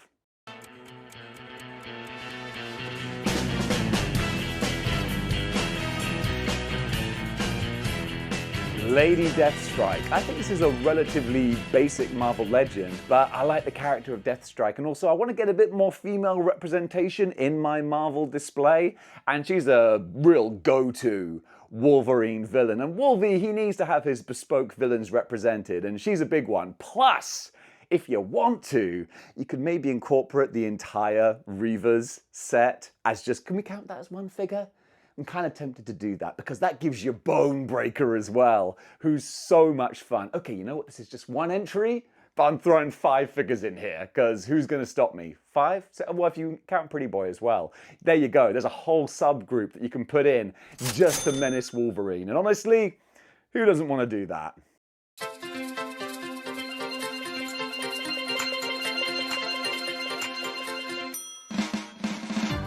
And now this next entry is Sinister. Yes, Mr. Sinister. And I love this figure. Another one of the ones that I saw on the shelf, and that kind of made me want to take the leap from collecting just Spider-Man to, oh, maybe I'll get the X-Men too. Because he's got the metallic blue all over him that just looks so pretty with the amount of work that went in to the cape at the back as well. I was going to say, Sinister looking grin and smile on his face. Nailed it. This is an absolutely perfect version of this character.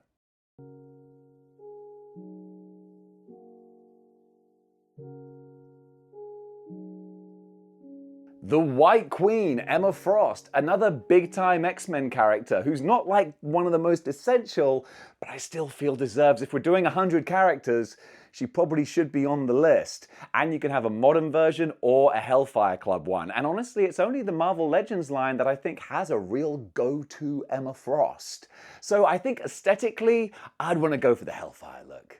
It's just more fun with the kind of corset, very vintage kind of appearance of her. The more modern one, the Astonishing X-Men, it's okay, but I'm not a big fan of the face sculpt. Kind of reminds me of the old Scary Toy Biz one, so I think I'm gonna go classic Hellfire for Emma Frost, and she'll fit right in.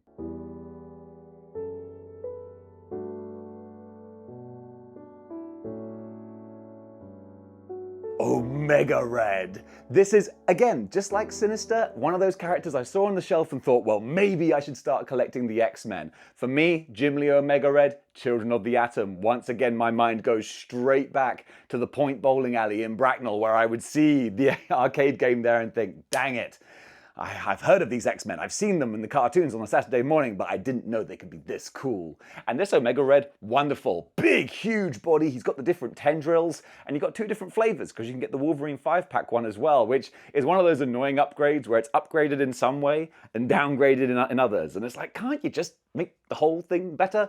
Nonetheless though, whichever one you want to go for, they're going to look good in the display.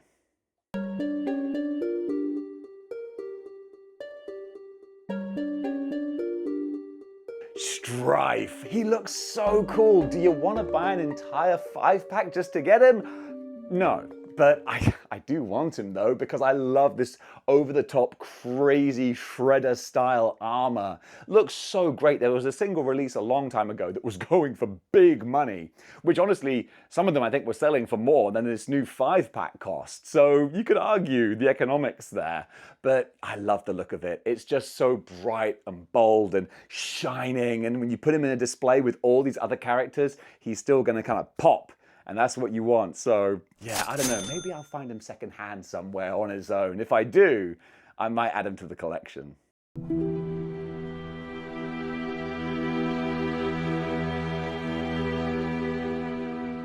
Victor Creed's Sabretooth, one of the newest Marvel Legends in my collection, and what a great addition this is. From the Wolverine 2-pack where you had to pay a Wolverine tax in order to get him, we know what you're doing, Hasbro. You know what, at least it was worth it, because he looks so great. I adore this Sabretooth with the two different head sculpts, both of which look so different. It really changes how you're displaying him. I got a lot of love for this. If only he could look up more, but the hair on the back and the hair on the heads, they kind of clash. That's a bit of a shame, but I'm willing to look past it, because the rest of this figure, he's badass.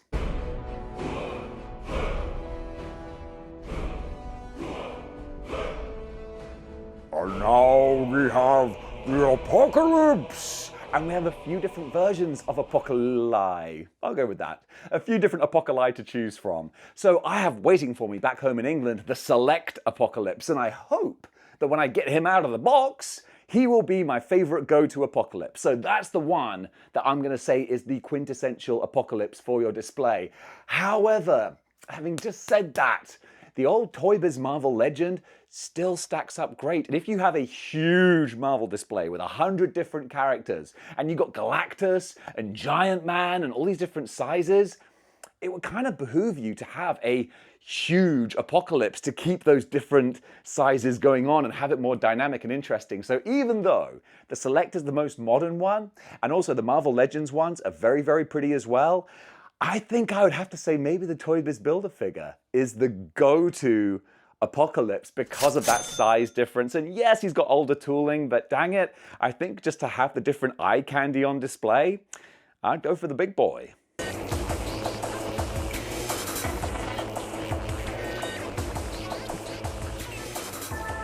Now let's keep it with the X-Men, but go up to the cosmic level. We have Lilandra of the Shi'ar Empire. Unfortunately, when we're talking Marvel Legends, that means we're probably talking a Wolverine tax. And yes, if you want this character, then you're gonna have to buy a 2-pack with Brood Wolverine, which, sorry Brood Wolverine, but you're not quite gonna make the top 100 essential characters. I know, it is what it is, which is such a shame because the Lilandra is really good, but I can't justify 50 bucks for just one figure. But if you can though, she will look good in your display.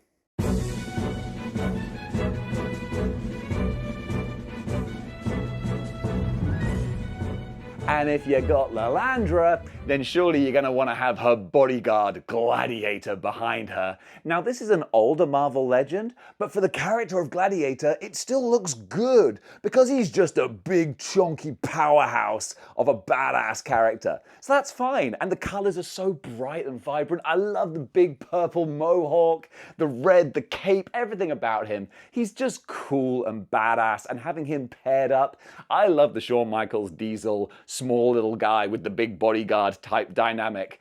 These work so great together. I really love them. I saw Gladiator going reasonably cheaply in a secondhand store and I was like, I don't need him. And now I'm thinking, maybe I do. Maybe I do.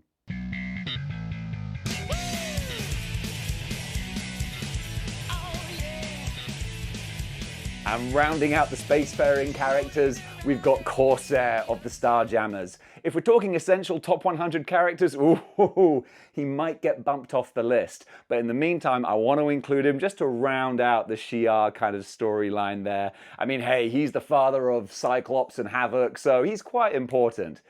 He might eventually get bumped into the honorable mentions. Nonetheless, though, for now, I'll include this Marvel legend.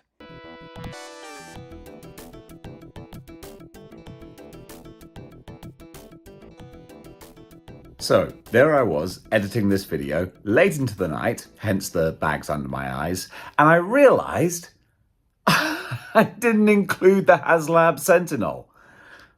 What am I like? One of the biggest, bestest, baddest action figures out there. So, yes, absolutely 100%. You gots to have a Sentinel. I mean, my goodness. Given the chance, given the choice, given the money and the space, I'd have at least 3, maybe 4, so you can have a master mold as well. The possibilities are endless. Well, they end with your budget. So quite quickly, in my case. But I got the one, and baby, that's good enough for me.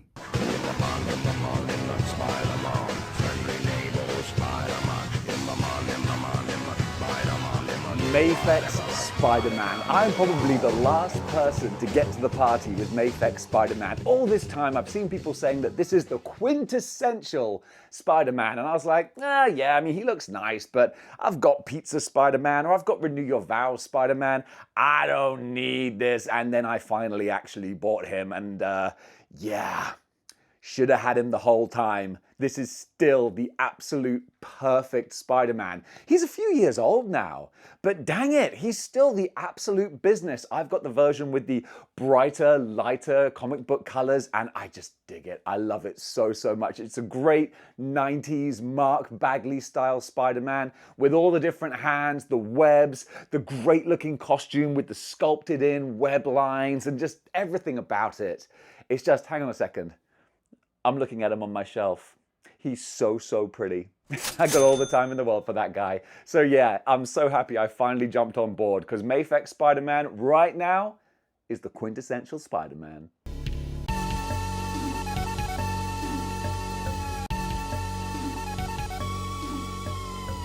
Mezco Green Goblin. This is one of the figures I'm so excited to open up when I get back home. They've taken the full retro classic era Green Goblin look and converted it beautifully with their Mezco style. At least, I think they have. The photos certainly seem to make me think that, but I haven't watched any reviews. I want to experience it firsthand, but when I do, I don't think I'll be disappointed. If you don't want to go for the super high-end Mezco one, then you know what? The Marvel Legends Retro Green Goblin, really great figure. A lot of people don't like the big dilated pupils. I don't mind it. I think it looks all right. But genuinely, if we're going for the ultimate versions, it's got to be Mezco.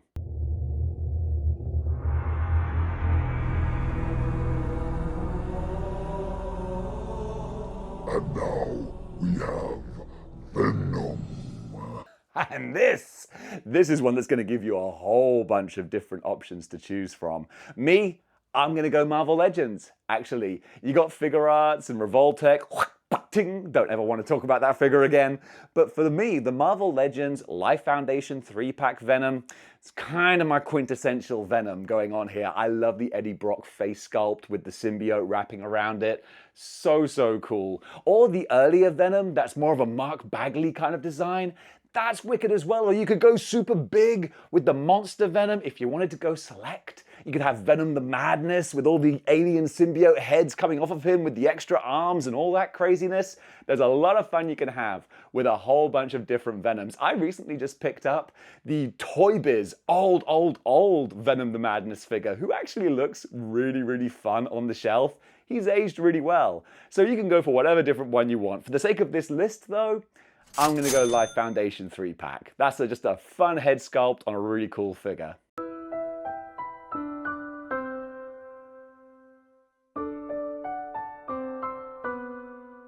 Dr. Octopus. This is a difficult one because I'm going to kind of go into the future. I'm going to project a little bit because Mezco did announce that they are doing a Dr. Octopus, and we have one picture which just kind of showed that it's coming, but we haven't heard anything since then in 2 years. So when this does eventually hit, it'll probably be a badass Dr. Octopus that would definitely go in the display, kind of future-proofing this video. In the meantime though, we only have a couple of Marvel Legends, but you know what? They're pretty darn good. I love the comic book Marvel Legend, and I don't like the MCU one. I think that the face is too nothing, and the legs don't really work. They say that, oh, you can stand him on his legs. Kind of. I think that the animated series one, with the bendy wire tentacles, that might be the best Doc Ock, but since you have to buy a 2-pack with Aunt May, I won't go for that. I'm going to go actually for the standalone original Doc Ock that came out in, I think, the SPDR wave. That's the one I'm going to go for. He's my favorite.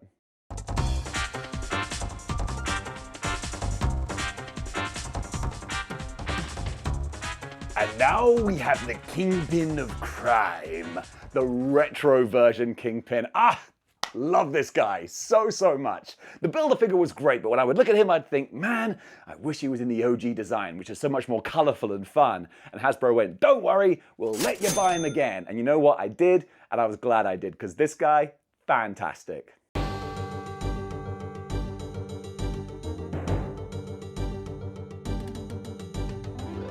Now we're going for a super modern character, and one that might be controversial for a top 100.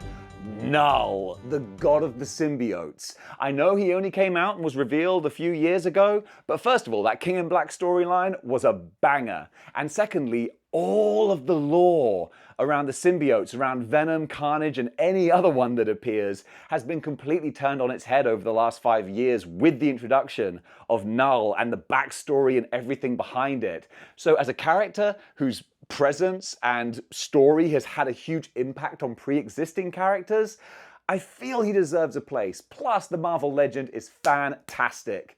All brand new bespoke sculpting, 2 different heads with 2 very different looks.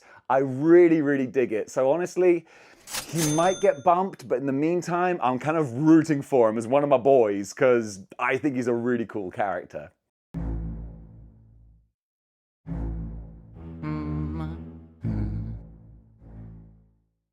Carnage. Oh my goodness. Cletus Cassidy, I have to go for the most high-end Carnage because what can I say? Sometimes you gotta spoil yourself. The SH Figure Arts Let There Be Carnage. Now it's weird, of course, that this is from a terrible movie. And what am I doing combining movie figures with comic book figures? It shouldn't work. But it does, because this Carnage just looks so mean and nasty. Now the problem you might have is that he's big. He's a real big boy. But then again, modern Carnage in the comics, he's pretty amorphous. He can make himself as big or as small as he would like. I like the idea of Carnage being more of this small, terrifying little imp of a character that'll just slice you to ribbons. But I don't have like a figure of that sort of size and proportion that looks as cool as this Figure Arts one. So I will allow the larger Carnage. But if you wanted to have a more classic comic book one, you got selects, you got a billion different Marvel Legends. The options are out there. But for me, if we want to go super high end, and occasionally I do, this is my go-to Cletus.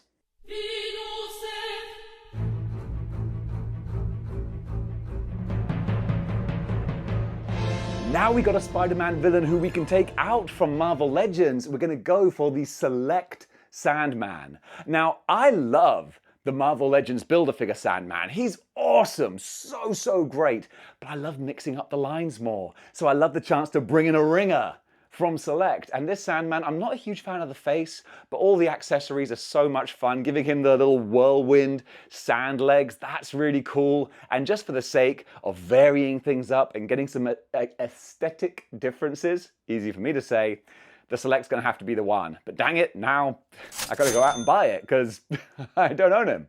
I just like the look of him.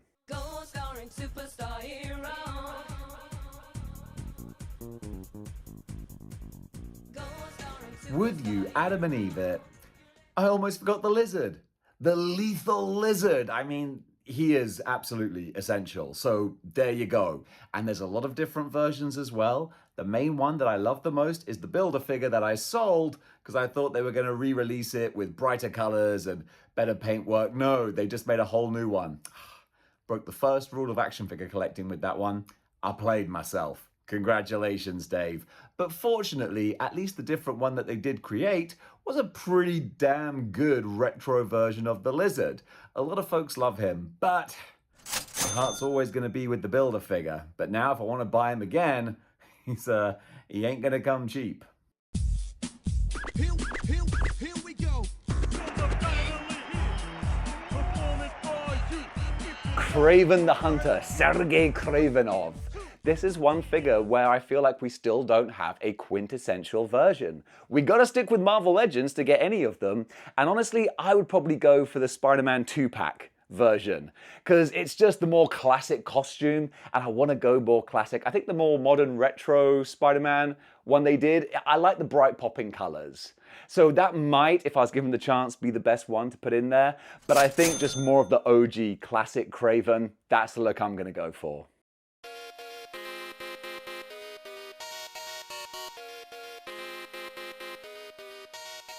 The Black Cat, Peter's femme fatale, and a figure that honestly we've had a few different versions of. I still don't feel we've had a quintessential Black Cat. Maybe Mafex could do that for us. The Marvel Legend Retro Black Cat is fine, but the face is kind of boring. Nonetheless though, if we want a full representation of Spidey's friends and allies, then she's one that will probably make the cut. I say probably. I haven't ordered this video yet. We'll find out.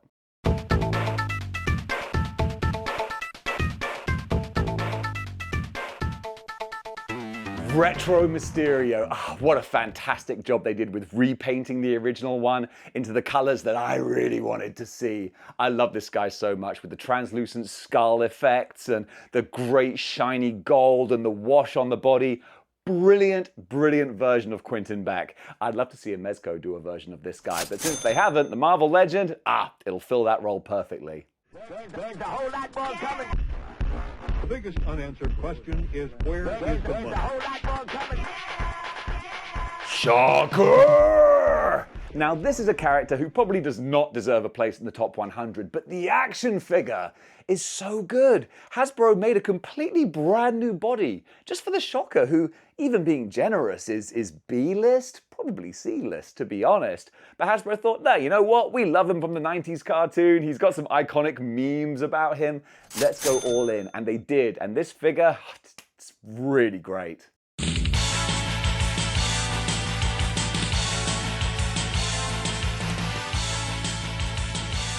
The Hobgoblin. This is one of my favorite Marvel Legends, again, because they threw so much into this. You got classic, basic looking Hobgoblin, but then you got the Demo Goblin head swap if you want to do that. For me, the only thing I thought this was lacking was a decent Goblin glider. So I went back, way back, to the Toy Biz Hobgoblin. Yeah, that's what it was. Had to remember there.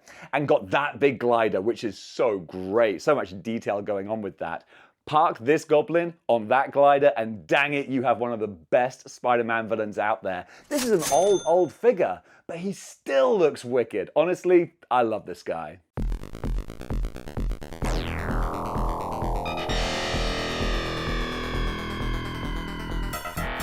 Adrian Toomes, the Vulture. This is one that I was a little bit torn on in as much as folks don't like this figure very much, but I don't know why, because I think it's a perfectly good representation of the character. The fact he has two different heads to be two different characters if you want, That's great. The only thing that annoyed me was I had to glue the wings in. But now that they're there, it's fine. I'm very happy with it. Again, like so many other characters, I'd love to see a Mezco or a Mafex do a version of this guy. I think a Mezco one with, soft goods and like fluffy feathers around his neck. That could be so amazing. In the meantime, though, the Marvel Legend is perfectly fine.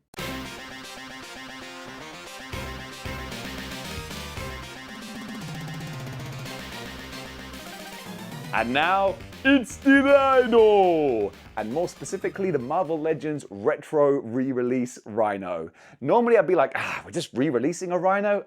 But the new heads, they look so great. And the different paint job on the body, it looks really good. If you just have the Build-A-Figure, that's still a great Rhino. Or you could do what I did, is have the Select Rhino, because when I first started collecting, Rhino was one heck of a grail. You couldn't find him for love nor money. So the Select one still looks decent, but he's a bit lacking in articulation. But he's got the size, which is awesome. But honestly, if I had to choose, it would definitely be the Retro.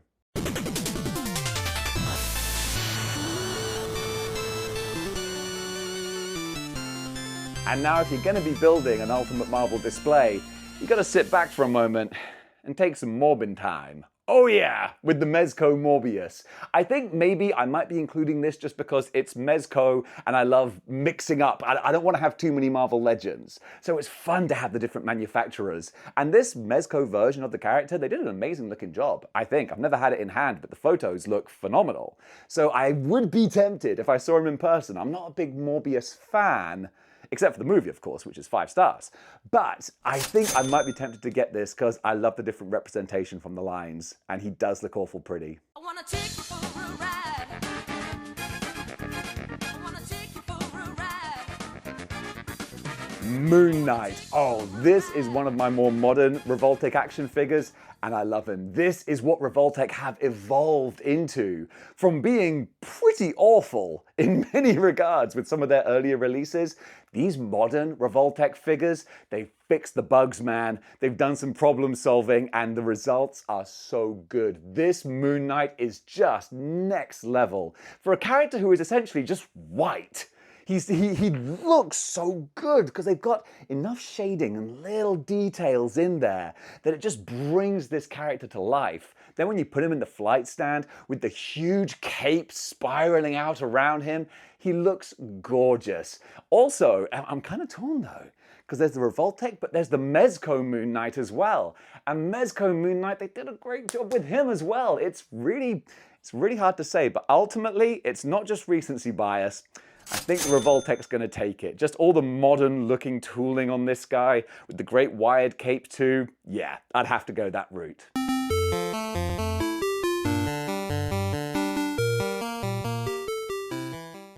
All right, let's talk street level heroes now, and we're going to kick it off with Deadpool, almost the franchise player of the Marvel Universe now. You're spoiled for choice for Deadpool figures. Mezco, Mafex, Legends, the list goes on and on. For me personally, it's the Revoltech. I love the amazing Yamaguchi Deadpool. He's got this wonderfully sort of hyper-detailed, but also quite anime kind of style to him. So much fun to play with and pose. This was one of my first Yamaguchi figures where I kind of realized how playing with them is like a Rubik's Cube. You gotta manipulate different parts in different ways to make things slot together and find the pose that you want.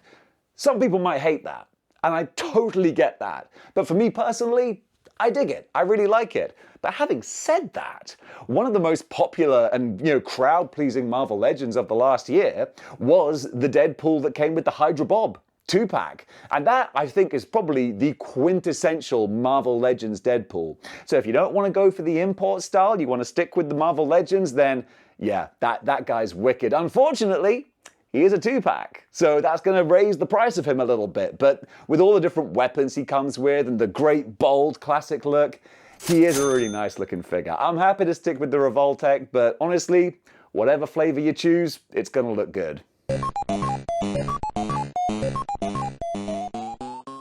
Sweet Christmas, it's Luke Cage. And this is one that I'm always kind of pained to put on the list. Not because I don't like the character, but because we don't really have any good action figures for him. This is one who deserves a good version. We just got a very modern Luke Cage, but I don't love him, man. I don't love him.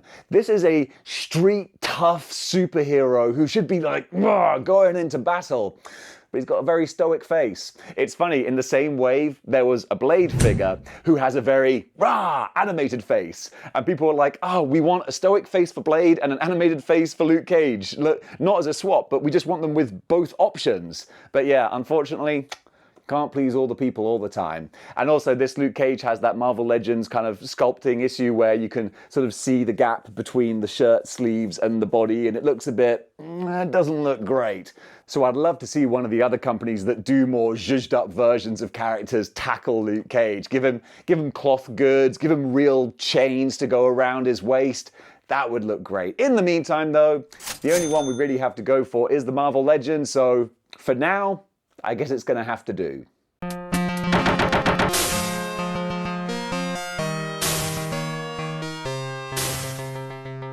You know, one helpful thing about filming this video over a long period of time, which is what I'm doing, is that action figures get announced while I'm making it. In this case, we just spoke about Luke Cage. Now we've got Iron Fist and Luke Cage in a brand new 2-pack from Marvel Legends.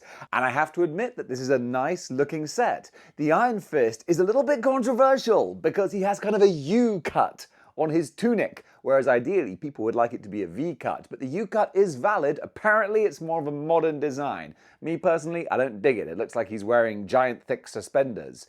And then we've also got a modern Luke Cage to go with him. So if you want to stick with a Marvel Legends kind of aesthetic, this works really well. Except of course it's kind of old and new and modern. It's a bit of a mix. But for Iron Fist, the only one that I could really want for my collection, it's gotta be the Mezco, which is so beautiful. Granted, the costume design is kind of its own thing, but I like it when Mezco do that, when they kind of do their own interpretation. But I think the detail that goes on with that, it's beautifully put together. Just reminds me of Bruce Lee's Game of Death jumpsuit. So badass. And then with all the fire and flame effects, one of my genuinely most favorite action figures. If you can only have one, Iron Fist. For me personally, it's gotta be the Mezco.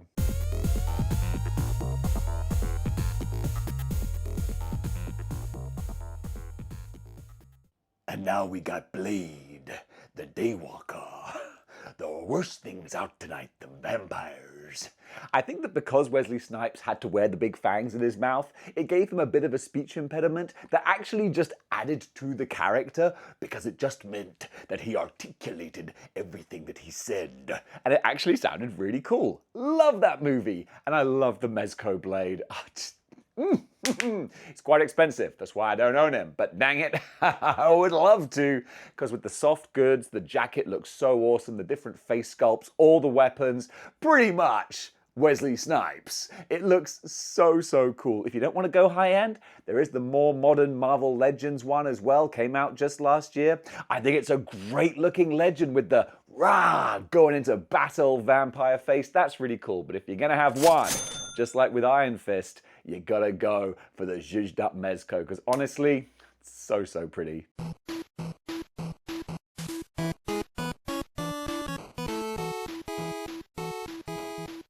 And now we got Daredevil, the man without fear. And honestly, I feel like I still don't have my quintessential Daredevil figure. There's a brand new one that's going to be coming out from Mafex probably later this year, which might be the best one to go for as far as modern articulation and paint jobs and all that thing is concerned. The Marvel Legend, one that came out in the 3-pack, is good, but he's got a very plain face and just not that exciting. And the red on red, not much distinction. If you want distinction, they just gave us a cell-shaded one. It's got a much more interesting face sculpt, and of course the black and red is very popping, but I just don't like cell shading. So for me, I've currently got the Mezco Netflix Daredevil, because I love all the detail going on with his suit and costume, the Kevlar looking straps and practical costume. That's really, really cool. But ultimately, if you want a real comic book Daredevil, I think the upcoming Mafex one might be your fix.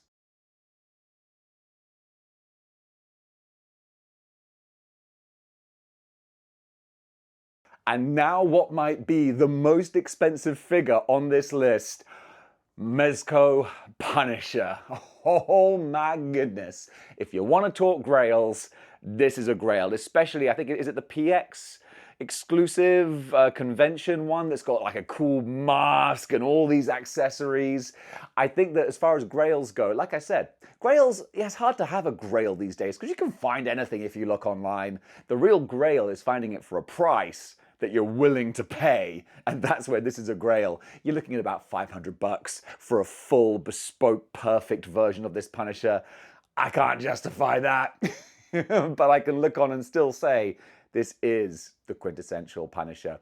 If you want to go for a more basic one, of course you've got Marvel Legends, Retro Punisher, or the beautiful Marvel Legends Deluxe Punisher, which isn't such a classic design, but it's just got so much detail in the bike and the weapons and the accessories. He's wonderful, absolutely fantastic, and more readily available. But honestly, looking up on that mountaintop, Mezco Punisher, man. Maybe one day. Maybe one day.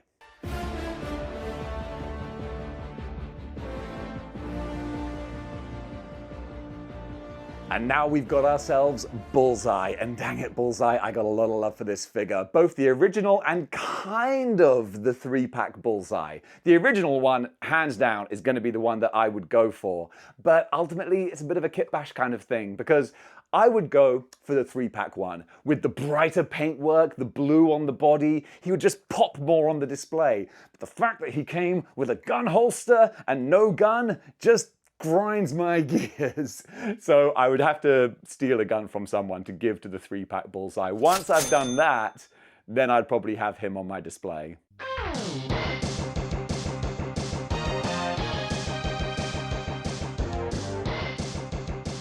Ghost Rider. Oh my goodness, can I have 2 in 1 for this entry? You know what?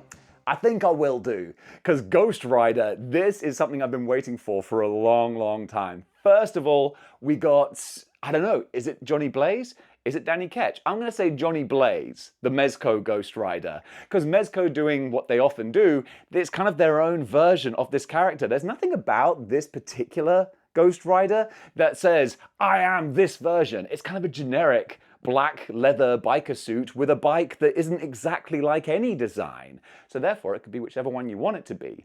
However, Mezco have just announced a new version of this Ghost Rider, which is clearly Johnny Blaze. So I guess the OG one probably is Danny Ketch, because this one has the bright red motorbike with the blue jumpsuit.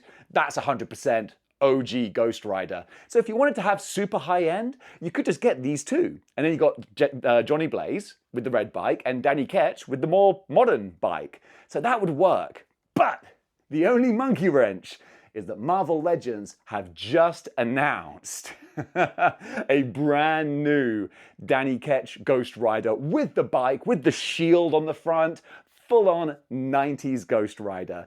So I tell you what I would have to go for is, I'd have to compromise for myself. I think for the ultimate Marvel display, you would probably want to go for the Mezco Johnny Blaze Ghost Rider as your ultimate version of that Ghost Rider. And then the Marvel Legends Danny Ketch, because that is the most accurate, definitely boom, perfect 90s Danny Ketch. So a little difference, a little mashup with the Ghost Riders there. And honestly, of course, just honorable mention for the action figure that started model behavior, Marvel Legends Ghost Rider, the original Johnny Blaze Ghost Rider. The figure that I got and I was so happy with, I had to make a video about it. And the rest is history. So now that figure's kind of been replaced with the Mezco options, but it's still a fantastic Marvel Legend. And I'd say that that figure has now kind of been replaced with the Mezco if we're going for ultimate versions. Nonetheless though, it's still an absolutely phenomenal Marvel Legend. And folks, that does it for this huge whopper countdown.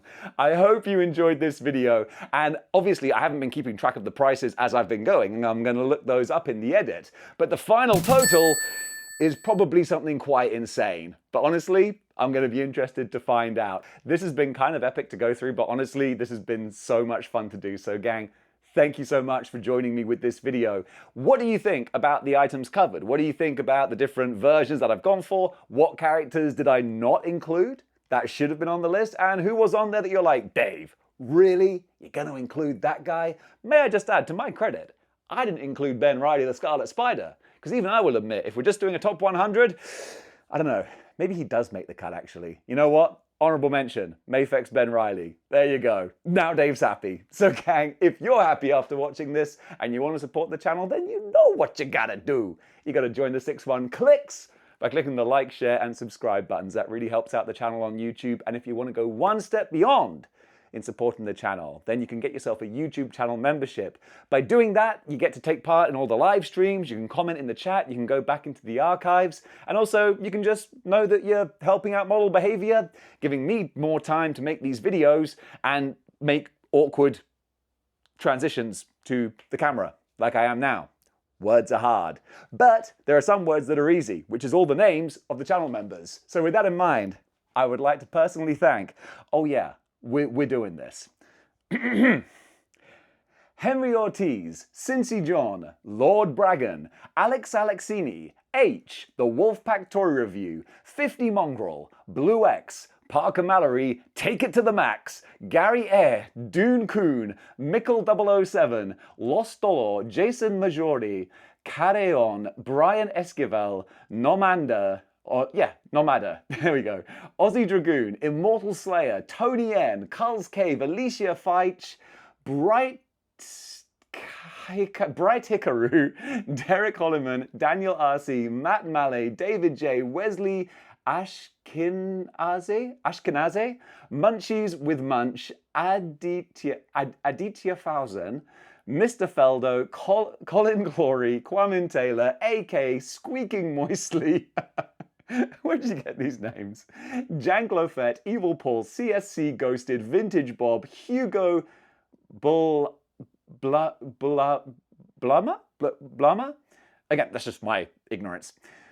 Miller Time, Tom Rowland, Javi Jimenez, Timbo Sauce, Thor Golden Cub, Mr. Grudge, Wookie Sasquatch, MC, Joey B, Tony Napolitano, David Harrington, Eric Generic, Joshua Miguel Cruz, Brendan Smith, JC Hesh, Sinister Six of the 616, that's a cool name, Alvin Vida, Eric, Alfred, Abel, Encountered Culture, Ramen Toys, Northern Nomad, Snoopy Sate, Ridge Vlogged, Super Dude 575, Rex One Kettles, Ringo Type 101, Outliving, DJ Dizon, JT Elm, John Hines, Spy Mage 27, Action Figures of the Something, Devastator Picks, Dark Hado 5, Matt with 2 T's, Yanbo Yao, Diesel Fit, Jeremiah G, DA Mac, Blade Star, Figure Collector Juana Azara, Xander Wallace, Michael Daniel, Mike Land, SJK22, Big M, Quantum Collectibles, Major Deej, Colt Kid,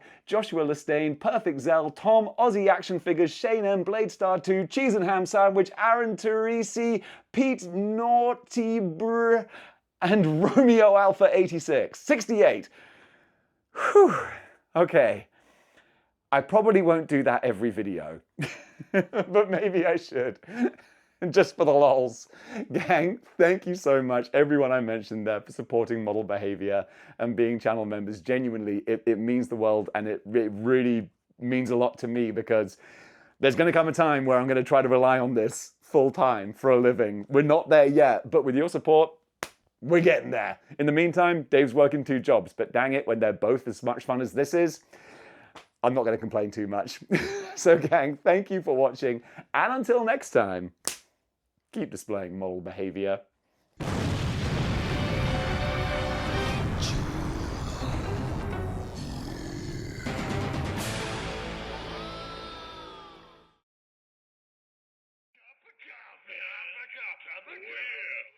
Coffee, big time.